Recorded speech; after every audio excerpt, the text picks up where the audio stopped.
Hi, and welcome to Kunsang Payo Choling. We're really glad to have you with us today for a teaching by Jetsunma Lhamo. This teaching was given back in 1996, and the title of the teaching is Live a Sacred Life. We hope you enjoy it.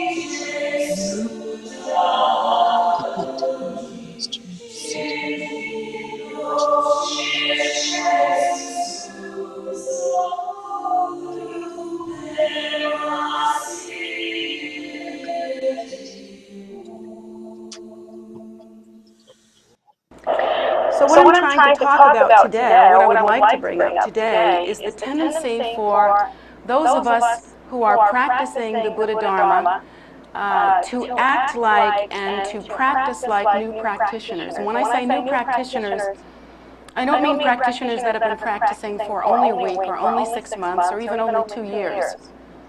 But we act like a culture of new practitioners, which we are. The Buddha Dharma has only been recently introduced into our culture, and our culture is more determined by Judeo-Christian thought than it is by Eastern thought. And so many elements of our culture do not comfortably embrace the way the path is taught, including our language, and most especially the way that we live, our lifestyle. We are in a culture that is materialistic, it is extremely competitive, and actually the idea of competition and material, these two ideas both, are taught to us as virtues from childhood. And so we think of collecting things or of going somewhere. These are very pivotal ways of viewing our progress through life. And so that becomes for us on the path somewhat difficult. And we have to spend some time trying to translate. And I feel that one of the things that we are able to do fairly well here at the temple, at our temple here, and that I myself feel somewhat skilled in, is translating what is basically innately Eastern thought into a Western context or Western culture. And I think that I'm good at that because that I was born an American. And I think that that's what is really helpful with if one has some understanding of the path. So our problem here, as we face either beginning the path of Buddha Dharma or continuing on the path of Buddha Dharma, is the sense that somehow the path has to become really married or bonded with the way that we utilize our mind and our perception. And this we have not really been able to do yet, even if we've been practicing for some time, even if we are wearing the robes, even if we have a daily practice that we are extremely committed to. It tends to be the case that we don't actually bond or marry with the path in a way that is truly intimate, truly lasting. We tend to, unfortunately, externalize the path. So we have to ask ourselves, what are the reasons for that and how does it manifest? Well, first of all, regarding the reasons for it, in our culture and the way that we think, we externalize everything. This is not unusual. Everything that we see is a road in front of us. Of course, this isn't only typical of our culture, it's typical in the way that human beings perceive things altogether. But particularly in this culture, we think of things that must be accomplished and things that must be collected. So we find ourselves facing something that is in front of us, a path that is in front of us. And although the Buddha Dharma, the teaching of the Buddha Dharma is extraordinarily different from spiritual and esoteric philosophy as we understand it in this Judeo-Christian society, we are not able to make that transition. We practice Buddhism like Christians, just a different guy up there. Which is really not how Buddhism ought to be practiced at all. Actually, Buddhism, there is much debate. There are many who feel that Buddhism is not a religion, that in fact it is a philosophy. There are those that say that Buddhism is a religion, but it is a non-theistic Buddhism, non-theistic religion. And there are others that say that that's not possible. You either have a theistic religion or it ain't a religion. So I don't know what to tell you about any of that. I'll leave that for the academics. We're going to go for the experiential. Actually, if we understand the source of our misunderstanding and how it is that we externalize the path, we can begin to repair the damage and begin to rethink and reassess. The great thing about us is that we can learn. We are that particular, unusual kind of computer which can learn from its own programming, which can reassess and reevaluate. We are capable of that. To watch us in our lives, you'd never know it, but we are capable of learning. So when we begin to practice the path, if we consider the thoughts that I'm about to bring out, we may be able to reevaluate, reassess, and re-engage in a way that is deeper and more profound. Let's jump for a moment to a way of understanding what the path actually is. When we think of the path, once again, we think of something that is external, separate from us, something in front of us that we have to move on or attain toward. A different understanding of the path might be that the path is something that actually engages with what you might call three faces.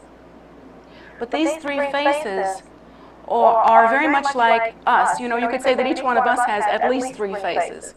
Each one of us has the face of anger or discontentment. Each one of us has the face of joy. Each one of us has the face of sort of balance or just contentment. There are many different faces that we have. Now, the path also has faces that when we truly study them, we can understand what the nature of the path actually is. You could say that the path exists as part of a three-part system. And if you were to think of the path itself in a true and more profound way than we normally think, you would understand that there is no way to tell where the path actually begins and where the path actually ends. We would understand that composing what we call the path are actually these three faces, which are, one, the ground or basis from which the path arises.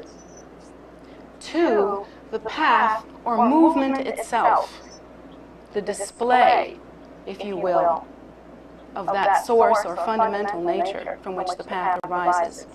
And then there is the fruit, which is the direct result of that fundamental nature, as well as the direct result of the activity of that fundamental nature. But these three things, the ground, the path, and the fruit or result, cannot be separated, not in any way, shape, manner, or form.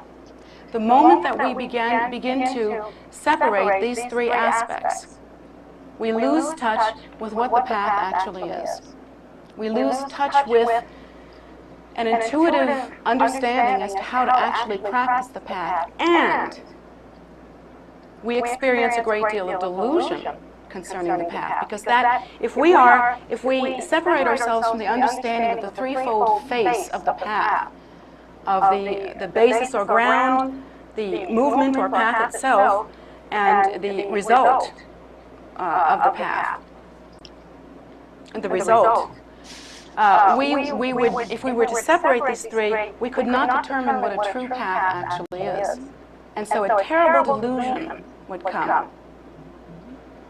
Without this understanding, anything that we do becomes a path.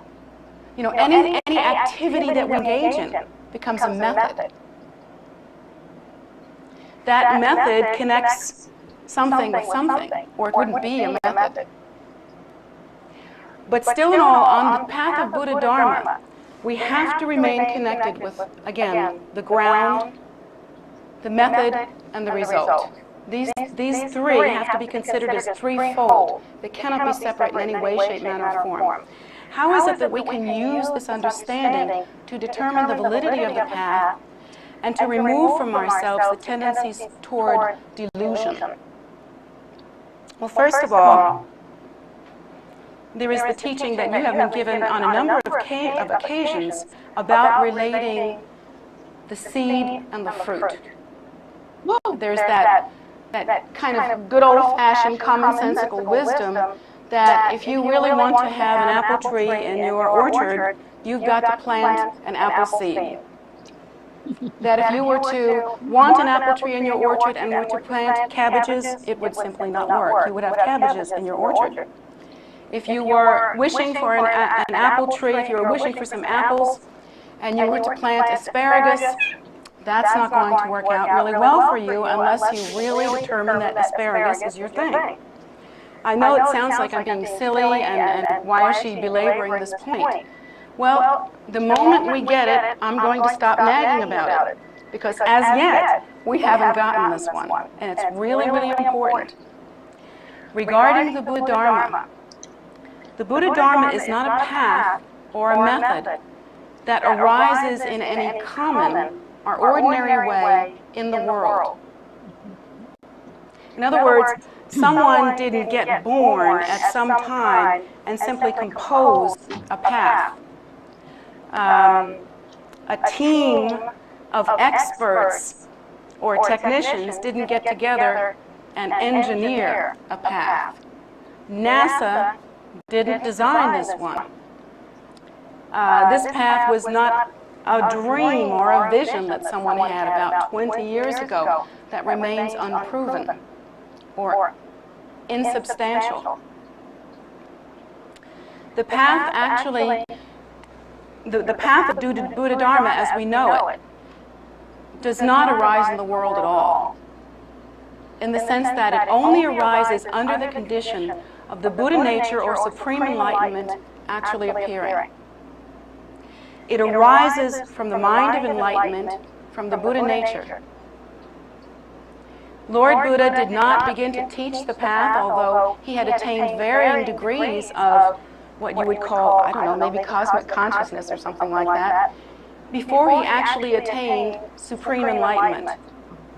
He had various degrees of consciousness that he could communicate, various qualities that he could teach to others, various teachings on compassion, bodhicitta, practicing meditation that he could have taught, but in fact he did not teach until Buddhahood actually came to him, until he awakened into the primordial nature that was his true nature, or awakened to Buddhahood. And then at that time, he was able to display the path or method to the world. So the path or method actually came forth from his realization. It did not come forth from even 1 millisecond before his realization. But at the time that he achieved that precious awakening, it was after that that he was able to bring the path to the world.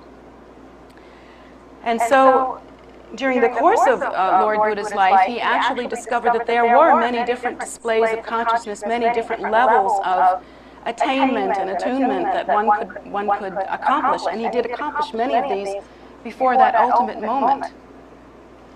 But it was that ultimate awakening that he actually presented to the world as the Buddha Dharma. And so the seed of the method that we practice is enlightenment, the Buddha nature itself. It is not the human nature. If it were the human nature, he would have taught before that precious awakening. And that would have been something from the human capacity. But it was not until supreme realization that he began to teach the method, and he taught only that method which leads to supreme enlightenment. So the seed and the method are completely married and not separable. If you are practicing a method that did not arise from the mind of Buddha, from supreme enlightenment, from that kind of enlightenment, and again, there are many levels of spiritual advancement, then the interesting fact is that you are not practicing a path that can also result in supreme enlightenment.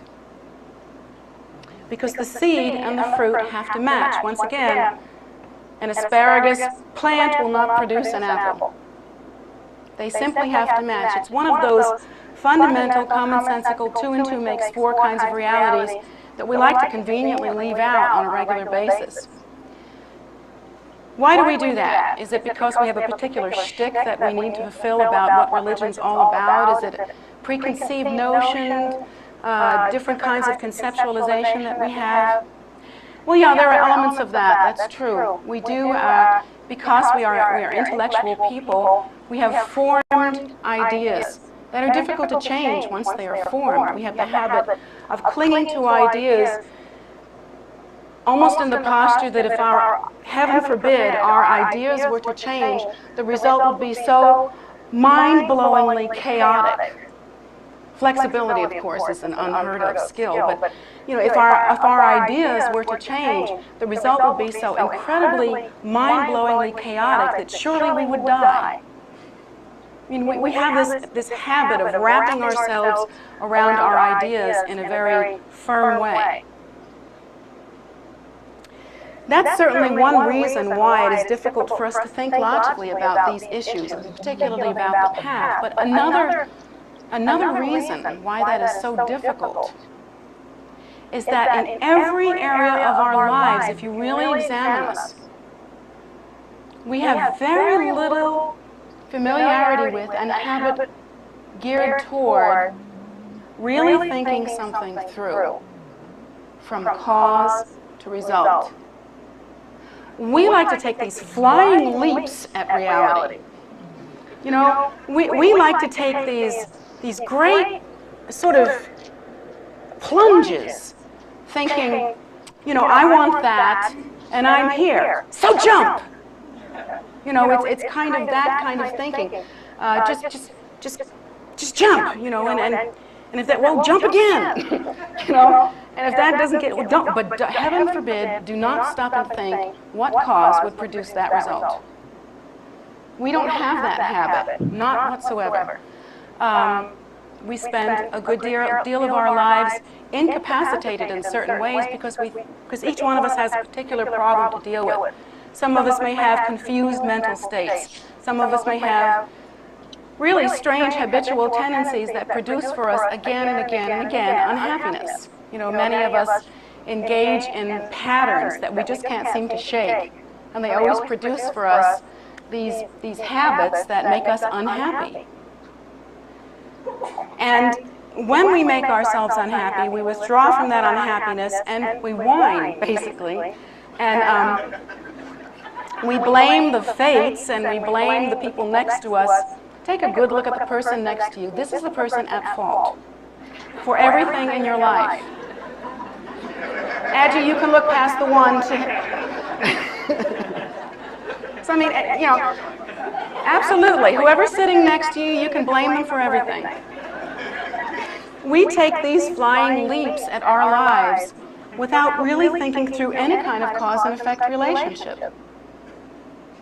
We have been given definite teachings on what kind of virtue and what kind of activity produces the result of happiness. But we don't want to practice virtue. We want to take flying leaps. It's just what we do best. We're used to it and we don't want to change. And regarding the path, it's the same way. We see the path as being in front of us. It has certain characteristics. It has a certain kind of appeal in whatever way.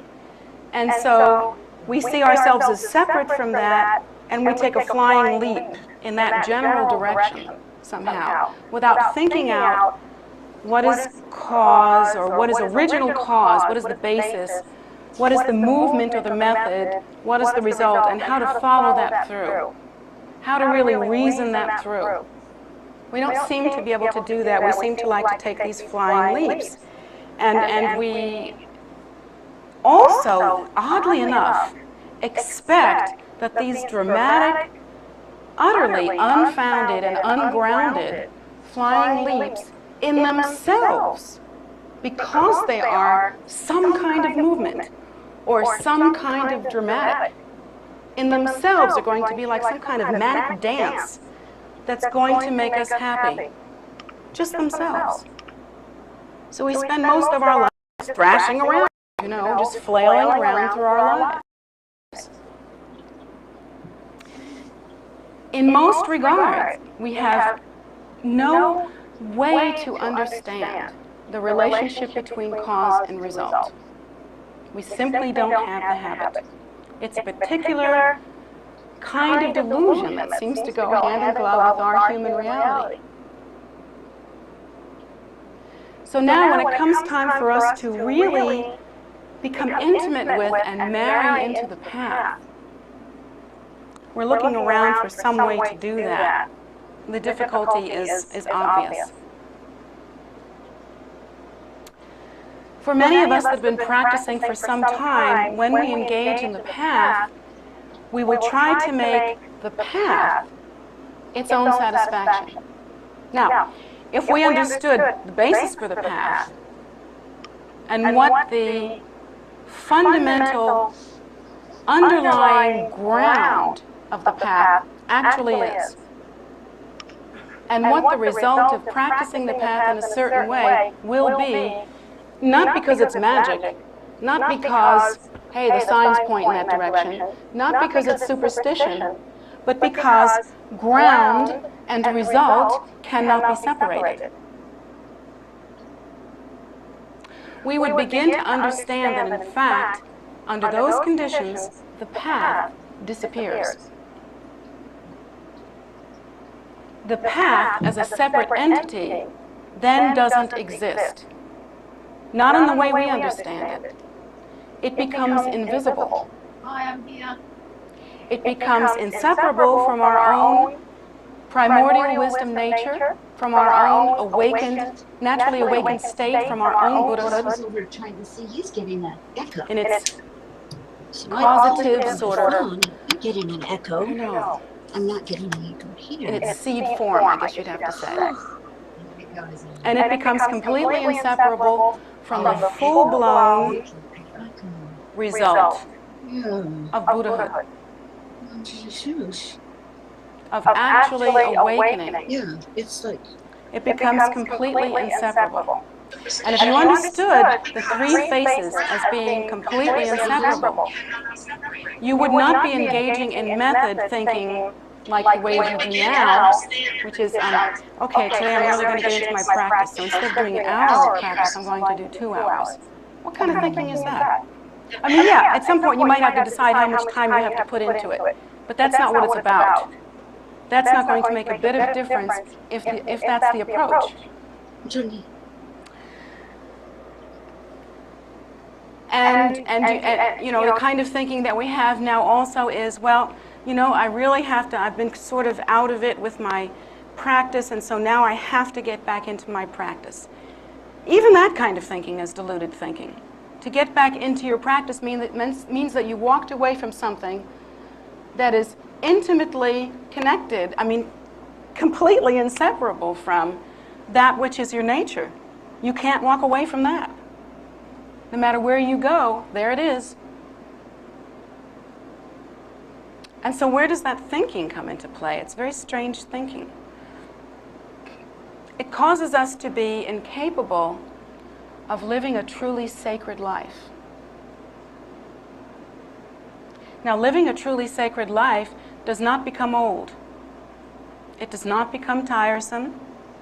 It never becomes stagnant by definition.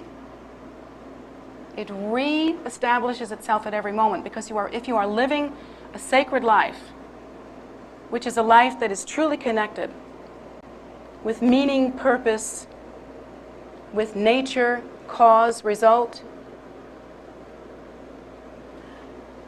then each moment becomes almost like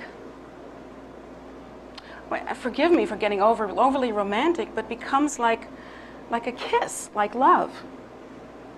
Every moment is something that you have a sacred relationship with.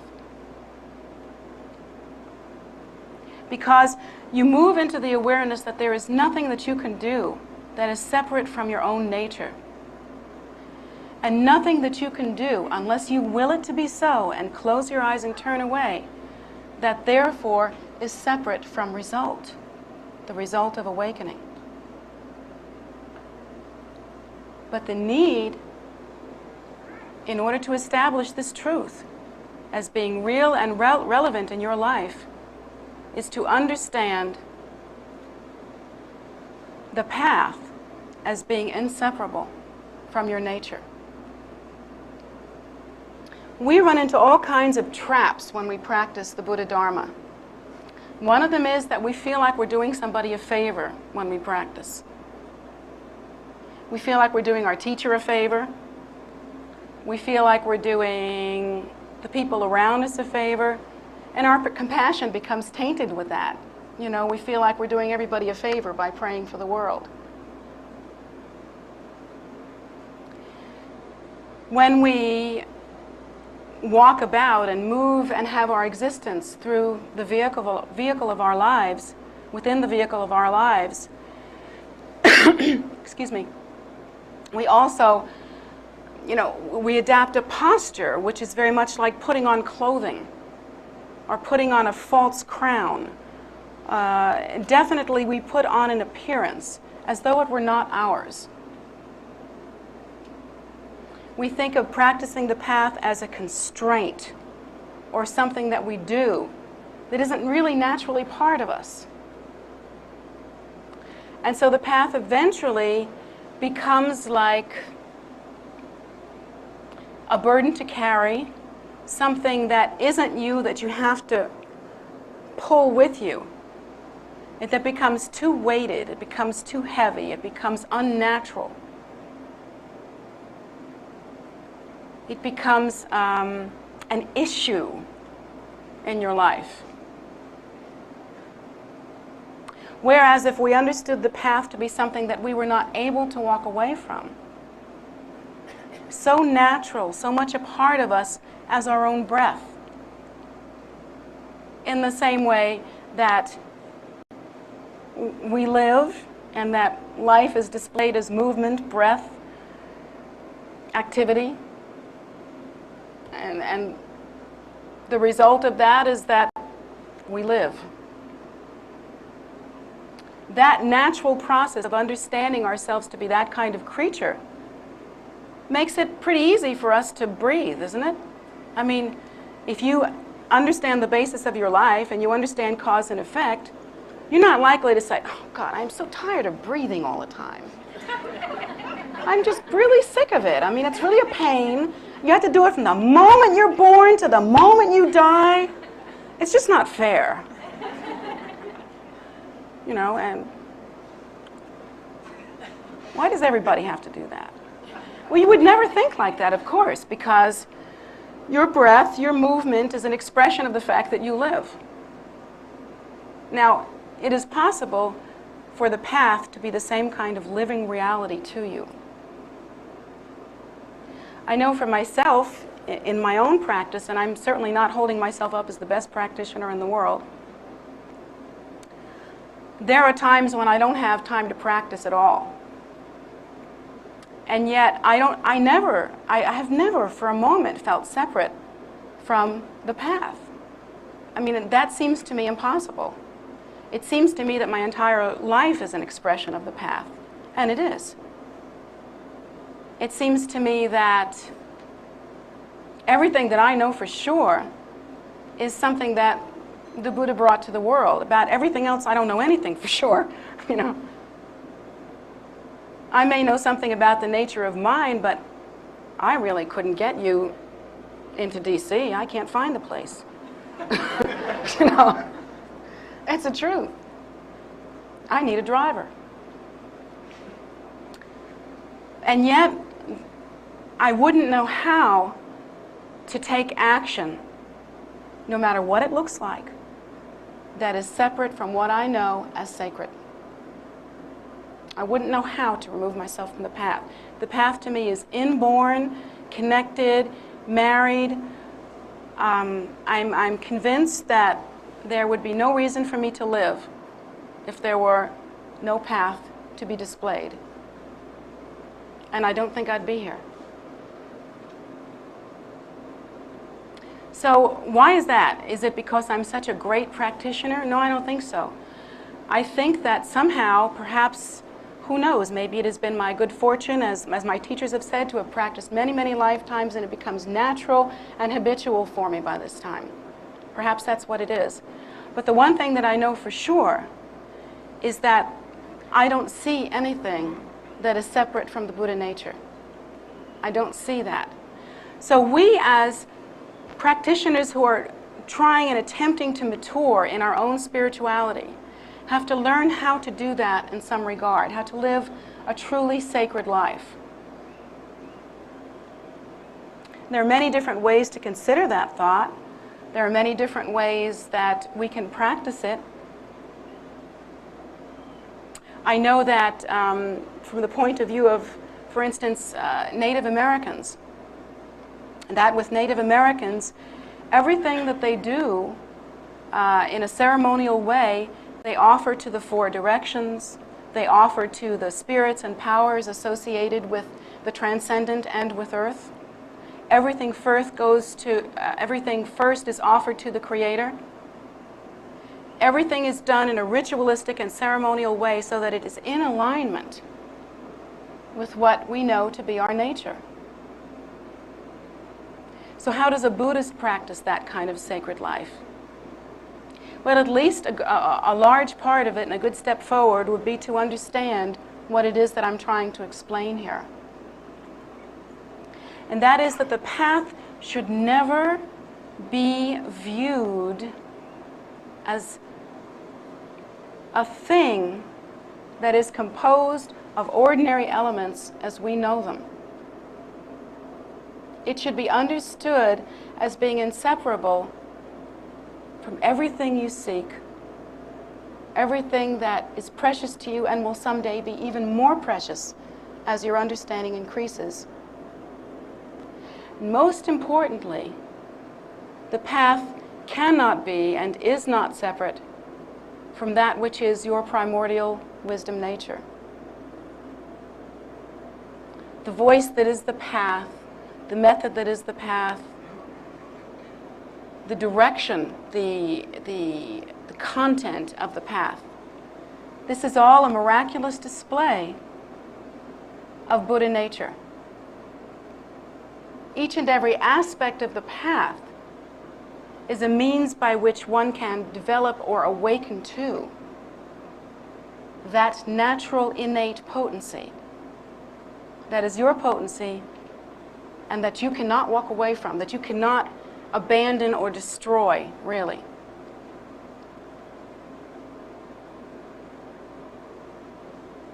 The path can only bring about the result that is consistent with and the same as the seed or its essence.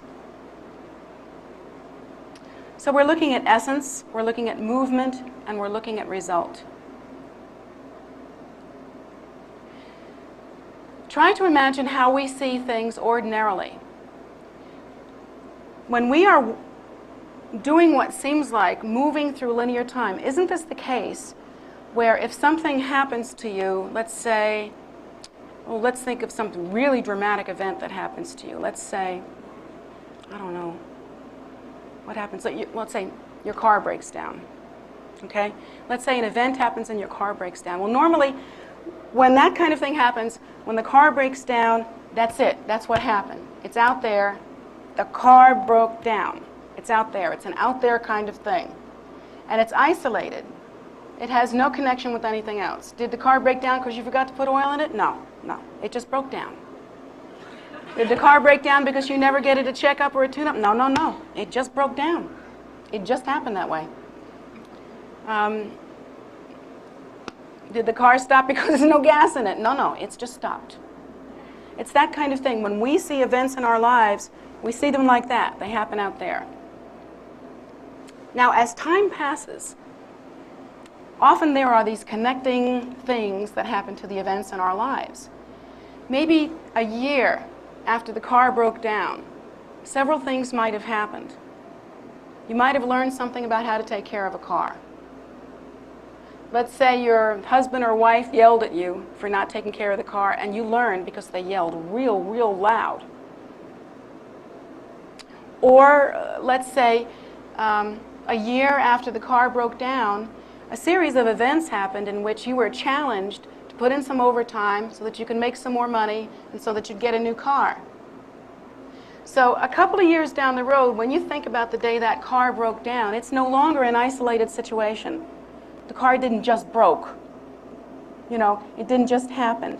There is meaning and importance that is somehow connected with all of that. You can see a movement from even before the car broke down, because by that time you have enough distance from the chaos of your mind to be willing to look at things that you weren't looking at before. You see that the car broke down, but you also know by that time in hindsight, which is always 20/20, as you know, that in fact you didn't take care of the car very well. But now you see this as a total learning process. It isn't just that the car broke and you're living with that horrible reality. You're not seeing this isolated, neurotic situation. You're seeing a trend. You're seeing a movement. You didn't know how to take care of the car. You didn't do such a good job. The car broke down. Certain events happened by which you became naturally empowered to get another car. But that natural empowerment only happened because your first car disappeared. It broke. So now, in retrospect, you're seeing this flow, this beautiful movement. Suddenly, on the wings of a dove, you can see this beautiful movement, which started with your incompetence and led to your empowerment. In retrospect, once again, you can see the wholeness of it. Well, see, doesn't that give you a clue as to how we think? Well, it should. It really should give you a clue as to how you think. We have this idea of, it's kind of an ignorance that plagues us. It's kind of short-sightedness. It's a kind of not being able to understand content or whole pictures or abstract conceptualizations or round things. I don't know how better to describe it. But we only see something right in front of us, and it's this kind of like, you know, manic little posture we put ourselves in. There it is. Well, the path is like that also. From the point of view of Buddhahood, one can see the primordial basis, the ground, which is uncontrived, beginningless, endless, unfounded, and perfectly complete Buddhahood, Buddha nature, the primordial wisdom state. We see that. We see a dance or a movement which is very much like having the same relationship with the ground as the rays of the sun have with the sun. You can't really, where's the point where the sun ends and the rays begin? And there's no real way to say that. There's only a matter of opinion as to where one ends and the other begins. But there's no real way to say that. And so we understand that the brightness or the rays of the sun are the same reality as the sun itself. And in the same way, the Buddha Dharma is understood as being this radiance or display which is inseparable from the source. You can't have sunlight without the sun. It doesn't exist. And so they are married in the most intimate fashion. There's no separation. This is seen from the point of view of Buddhahood. We see the primordial wisdom state. We see display as being inseparable from the natural resting state. And we see this from the point of view of result, which is completely dependent on and based on the ground primordial wisdom state. In other words, if we did not have this primordial wisdom state, which is Buddhahood, there could be no result of Buddhahood. How would you accomplish it? You couldn't build it out of sticks and stones. There would be no result. So from the point of view of Buddhahood, this is seen as a three-legged stool, or something that has three faces or three facets that are completely inseparable from one another. Now, if we are to really understand that in a deep and profound way, the idea of whether or not one should practice or how one should live, should one be spiritual today or not, should one approach this particular problem in a spiritual way, or do we simply let ourselves get away with it? The idea of becoming stagnant on the path, where at one point you felt like you were practicing well, and now you feel like practice is, I don't know, you're not quite getting it somehow. This kind of idea would not be possible if we didn't see the path as being something separate from us, and in such an essential way that it becomes something we either walk on or put on. If we were to understand something of our own primordial nature, if we were to understand that the method is not separate from the result, then the hunger that we feel that brings us to the path would also sustain us. Because there is a hunger that brings us to the path. There is a kind of, what is it? What is it? What is it? A moving towards something. A thing that makes you reach out. And it makes you consistently reach out throughout the course of your life. Whether you reach out to the path every time, that's another issue. But there is some kind of urging towards what we know is some sort of natural, opened, awakened state of wisdom and poise. A state that is free, perhaps, of some of the components of suffering. We know that there's something. We can feel it. There's a natural urge. And yet, even with all that urging and all that crying out in our hearts, which we all do in some way or another, why is it that we are not able to sustain ourselves on the path? So here's the need. What I'm describing to you today is a very strong and powerful need. And that is, how can we have our understanding of our spiritual life be so natural, so connected, so married with every primal impulse that we have towards spiritual growth, that really we move past the point of making a choice. See, that's where you want to go on the spiritual path. You want to get past the point of needing to make that choice again and again and again. Because so long as you have to re-choose and reaffirm your path, you're going somewhere that isn't you. You're doing something that is separate from, you feel is separate from your nature. You're doing something still that is unnatural. And so all these dilemmas come into play. Once again, who are we doing this favor for? Who are we impressing? Who's got the authority in this game? We become then impotent on the path. And we get to the point where we need to be inspired on a regular basis. Because when you're traveling a journey that is separate from you, inspiration is necessary. On the other hand, do you need to be inspired to continue living, generally speaking? Do you need to be inspired to take your next breath? It's true that sometimes we can fall into a confusion that is so thick and so deep that we don't even understand whether we want to live anymore. That happens. There is history of that. As you know, there are people that commit suicide But generally speaking, most of us understand intuitively that our life itself is simply a display of our nature. And on some level, we're beginning to understand that in order to continue living, we've got to engage in the method of breathing and moving through our lives. If we could only do that with the path, if we could only do that with Dharma,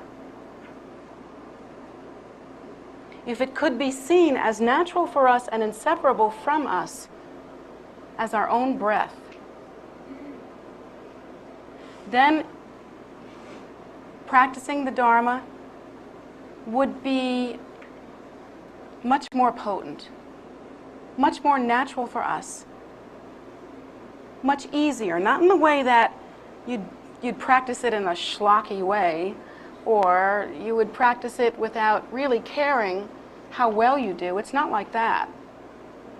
But easy in the sense that the issue of whether or whether not is solved.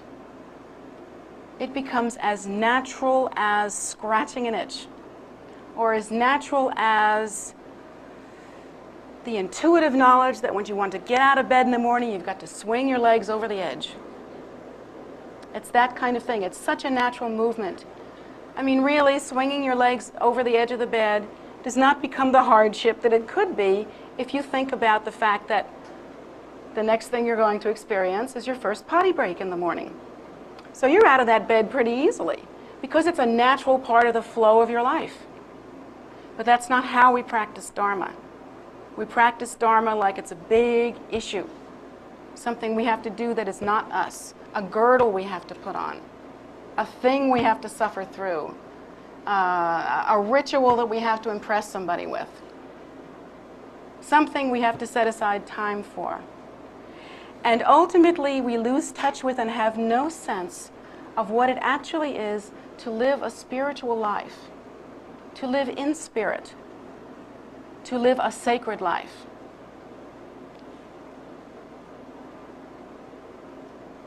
In fact, what if it were possible to live in such a sacred way that instead of thinking of ourselves as separate human beings who want to go there and get that, which is kind of how we think of ourselves, you know. We're always so goal-oriented, so linear in the way that we act. Supposing we were able to see everything around us, everything in the world, as the same as us, a display of an underlying primordial natural state. That all things are a display of a fundamentally empty and yet full primordial nature. That everything that you see is not separate from Buddhahood.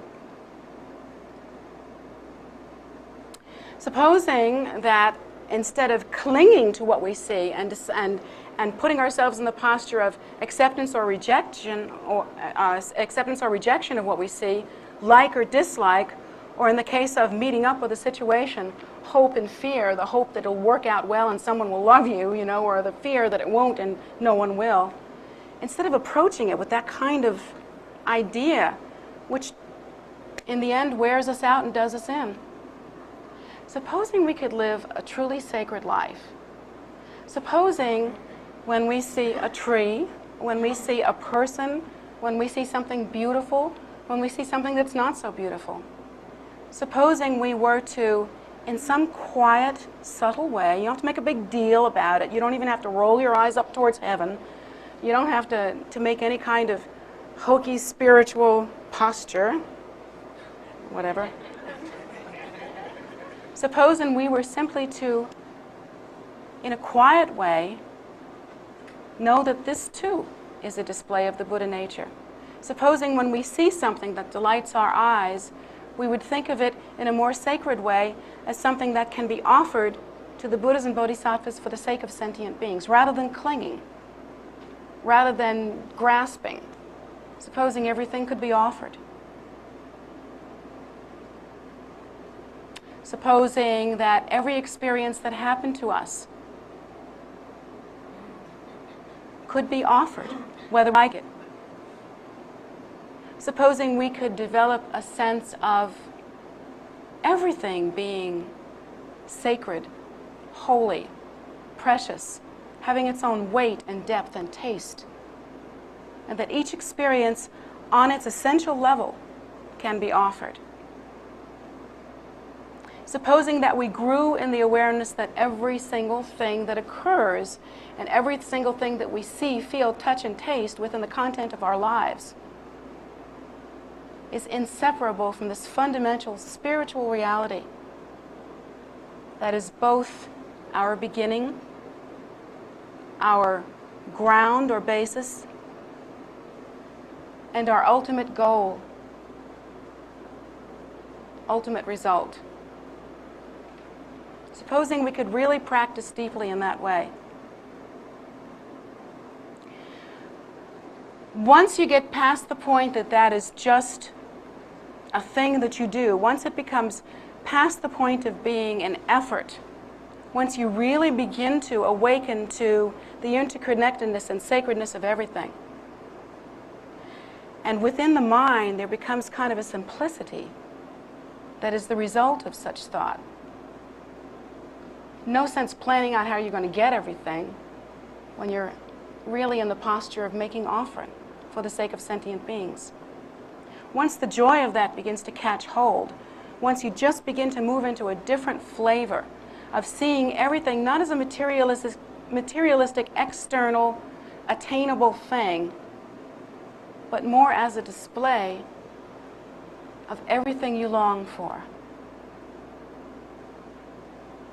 And you begin to move into the understanding that it's not the display itself that is the thing that you want, but the underlying, joyful, loving spiritual reality that is, in fact, the essence we all long for.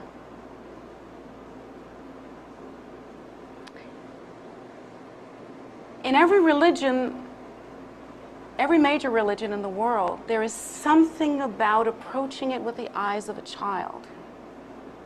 Every religion has a different way of explaining that, but there is a simplicity and naturalness that if one can engage on that, on their spiritual path, is sustaining, is joyful, is natural, and gives us the means by which we will not separate ourselves from the path and have times when we feel that we are very spiritual and times when we feel that we have other things to do.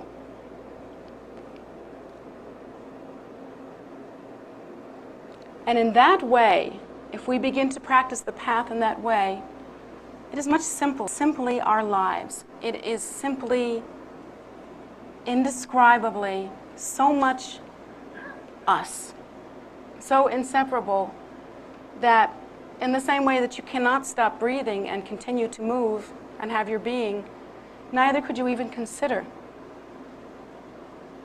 not having one spiritual path be the most integral, most core, most central, nourishing, and profound element within your life. And so you become empowered. I'll tell you something about myself which may sound odd, being as though I'm sitting on this throne in the middle of this whole Buddhist mandala here. I'm not a very religious person. Isn't that a kicker? It's the bane of my life that I am responsible for this religion as it appears here in the West. I'm not joking with you. I'm serious.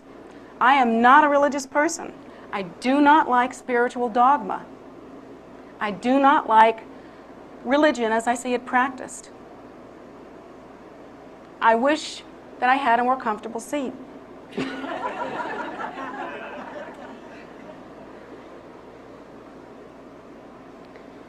But I have connection with this particular method. And so that's the display, the form that it takes. But the underlying reality, the thing that cooks for me, the thing that wrenches my heart, that keeps me going, that makes everything about my life without choice, free of the burden of choosing,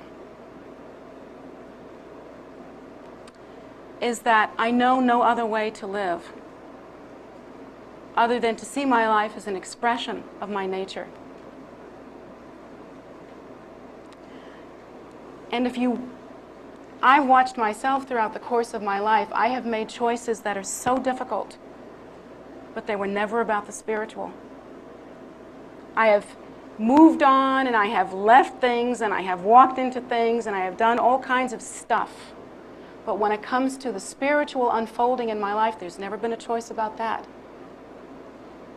And in any event in my life, if I had to choose continuing on with the expression of my nature, this spiritual play that is unfolding here, or engaging in some ordinary activity which would not facilitate that sacred life, there has never been a choice. I will always choose the sacred. And it's not that I'm patting myself on the back, it's just the way it is. It's always been that way. I never have chosen. I never have chosen. And I think it's because I'm not religious. I don't see religion as separate from me. I think it's because I'm not so dogmatic. I don't see dogma as being something I have to pick up and carry around.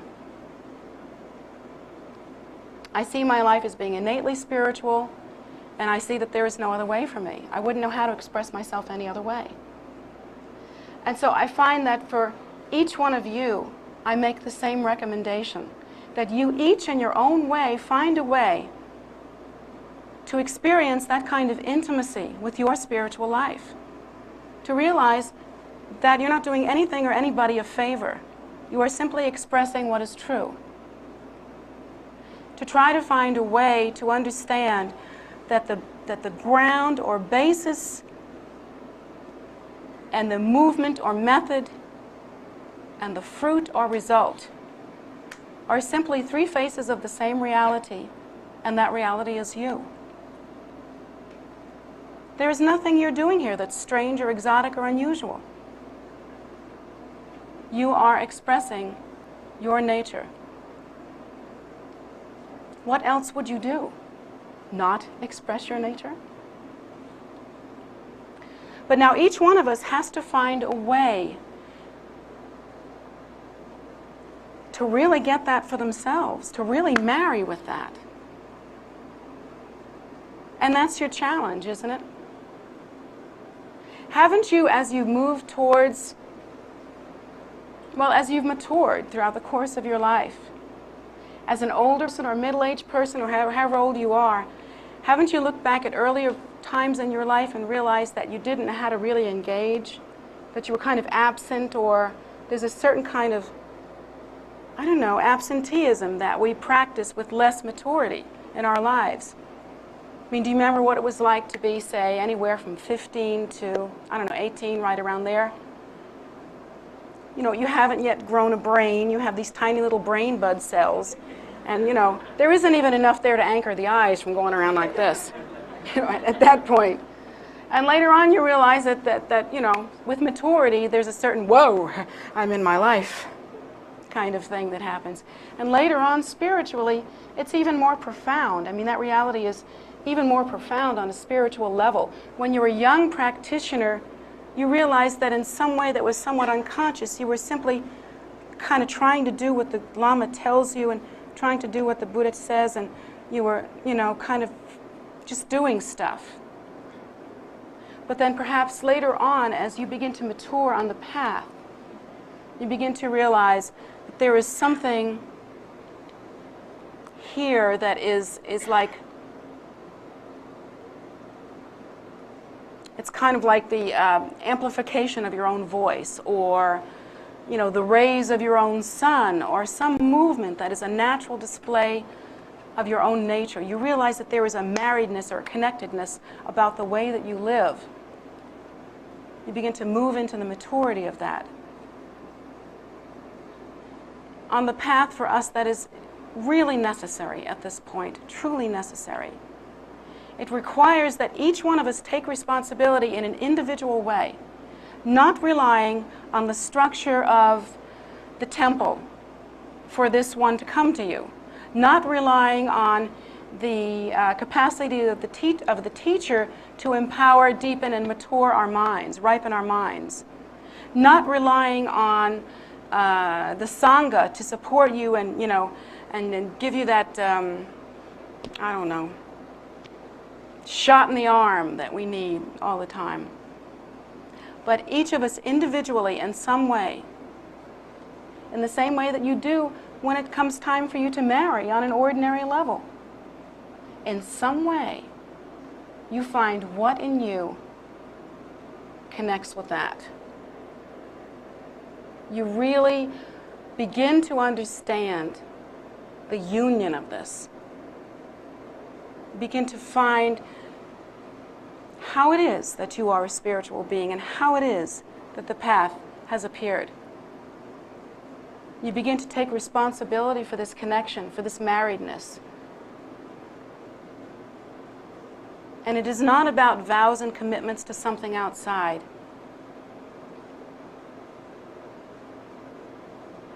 It's about walking in a sacred life as a person fully endowed with the natural capacity, the method, and the potency of result in order to attain Buddhahood. So ask yourself again and again, what's the goal here? If, like me, you are more interested in expressing your fundamental, uncontrived, primordial nature, which is free of discrimination, free of that which is complete and that which has just begun, in a joyful, symphonic, musical way with wings. If you are more interested in doing that, in giving flight to what is precious, than in following a dogma or a religion and playing church, then you are going to be an excellent practitioner. If, on the other hand, you're interested in playing church and you have a time clock for this, and it's just a thing that you want to do and it's part of your life, and that will be the result. If you practice religion only to make your life different, then you will have a different life.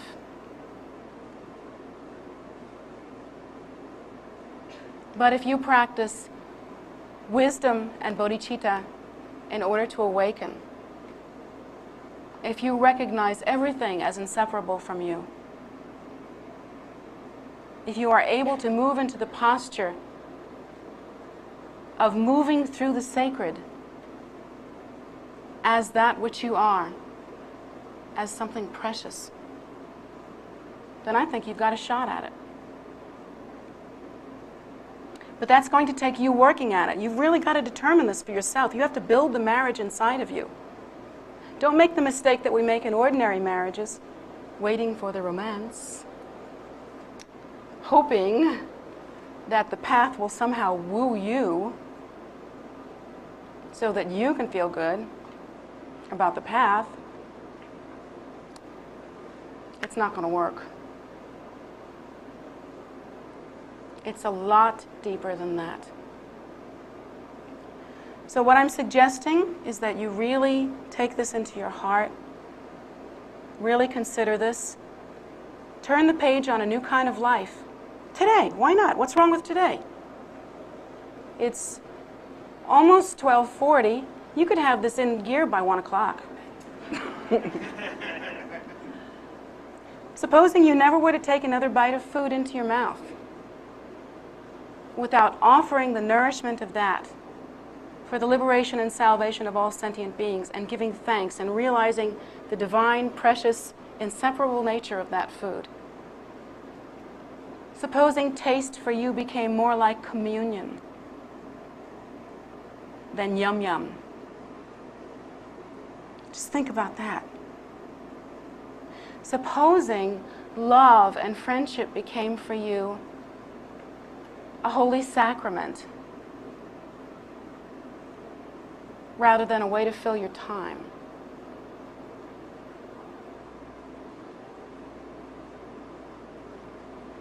Supposing the spiritual life became for you an expression of something that exists and fills your heart rather than something that you're doing in order to look a certain way.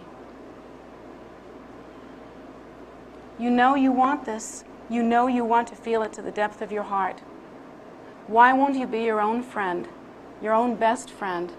Take yourself by the hand and give birth to a truly spiritual life.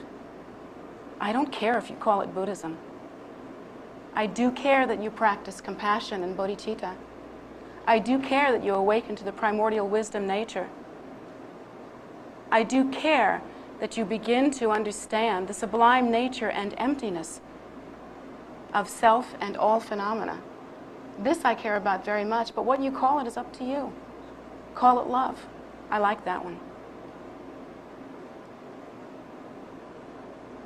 But it's about really going for it, you know, really taking it in as though it's yours. Bonding with it. Practicing the path the way we practice is kind of like having a baby and putting it up for adoption and checking in on it every little while. And you expect to have the same kind of bonding and connection with that you do with a child that you nursed with your own body and gave your own milk to and formed that kind of unbreakable connection with. What a difference. So don't make spirituality in your life the bastard child.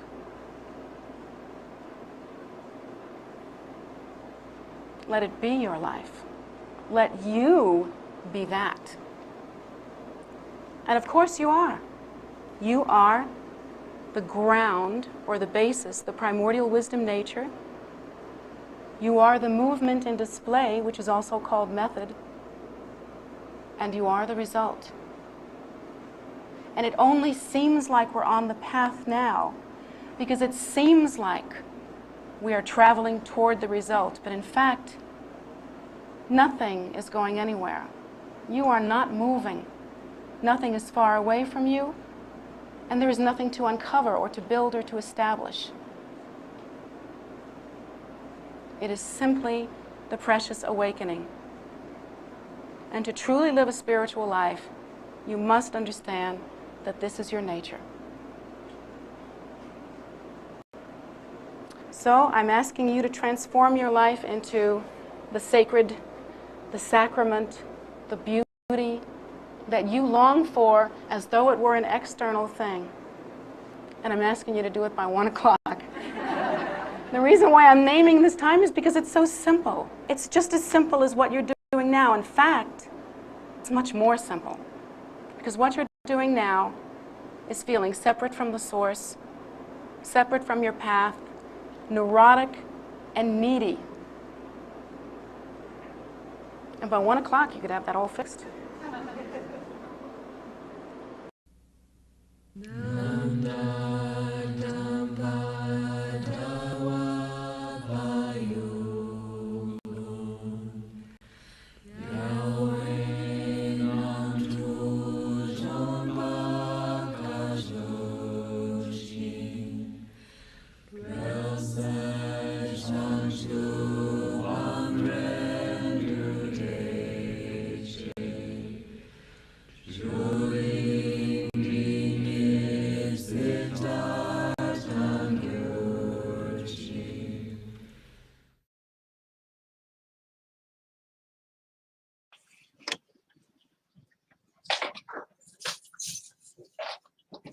So thank you so very much for joining us today.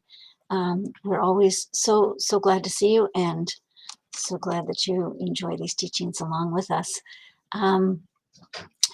Let's see. I did want to announce that starting Wednesday, this coming Wednesday, the Wednesday teachings for the next 8 weeks will be from Jessima, from a retreat that she gave in 1995 on POA, which is the transfer of consciousness at death. So if you're interested in those at all, those will be streaming from us on Wednesday evenings coming up. Some of you may have already seen them, and you will be able to catch them on YouTube later if Wednesdays aren't great for you, but it's just really nice to have the kind of time to do them, and that way people say, oh yeah, it's happening, I'll do it now. Otherwise we never seem to find the time, do we? All right, so that's Wednesdays. Coming up in February, on the 18th, I believe, which is a Friday, Khenpo Pem will be giving a teaching on sacred structures and similar things. We'll give you the time. I believe that's a Friday, and I believe it'll be like 7:30, but details will be coming up soon. I just wanted to give you a heads up. Meanwhile, regular scheduling on YouTube. Saturday and Sunday mornings at 10 is meditation with one of the Anis. Twice a month usually, for at least the next few months, will be at Tira at 5 p.m. on Sundays, and she did teach last week, so you can catch that on YouTube. They remain up there, and so I think it'll be next week. We'll check it out, but it's not today, so that much I know. These are, as I said earlier, are the teachings of Jetsima are on Sundays at 11 and Wednesdays at 7:30. Also on Facebook Live, you can catch a very quick 15-minute medicine Buddha that Jetsima gave us in English, specifically for this time when there's so much disease and suffering from that. And it's on Facebook Live and every evening at 7 p.m. And that's there for you every day. We have other practice. We have a soak every day, and we have other practices according to the Tibetan calendar. You can find all of them on the events calendar on Tara, TARA.org. And it's under events. Oops. Oh, tried to type that in. That really didn't work out well. I think I've got my hands all in the wrong place. So that was events at Tara.org. Now, wait a minute. Oh, okay, that's not helpful.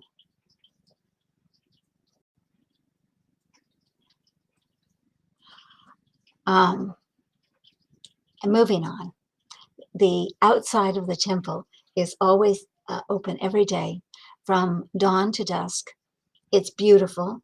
It's filled with sacred statues and sacred stupas. A lot of places for you to find peace and refuge. And you are welcome to come. Buddhist, non-Buddhist, everyone is welcome. As I said, dawn to dusk every day. There are altars to make offerings if that's what you wish to do. And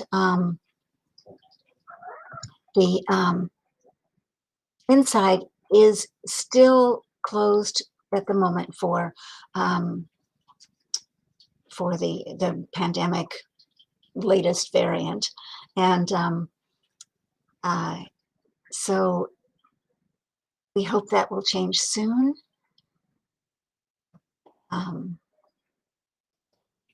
And you would be then able to come inside. That will be so. That's a day we all look forward to.